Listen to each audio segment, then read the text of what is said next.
Yeah, look, it's obviously a positive announcement for the company in expanding their regional presence. The only thing for me is, their earnings, I need to see that being translated in the future. It's at best a hold if you already have the stock, but it's also a very small cap. It's only got approximately 160 million market valuation.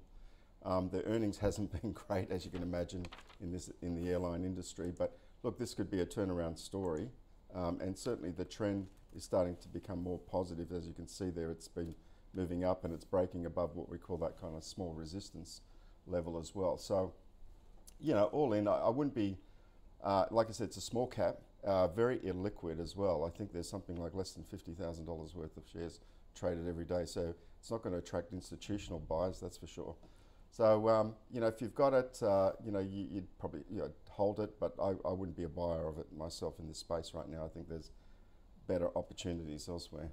David, you're a definite hold. Grady, do you agree with David? Absolutely agree. Bell Potter doesn't cover this stock, but completely agree there, as it's coming up the ranks, isn't it? So over the last few years, we've seen Regional Express come from the underdog story, which I love an underdog story, and they've come to compete with the likes of Virgin and Qantas on the big routes like Melbourne to Sydney. So it is great that they're looking to continue that competitive advantage and competitive up the ranks, but I agree in the fact that they haven't addressed the Virgin takeover bid or takeover talks. So I think until that is addressed, we can't really put a hold or put a buy or a sell on it. I think it's a definite hold for me.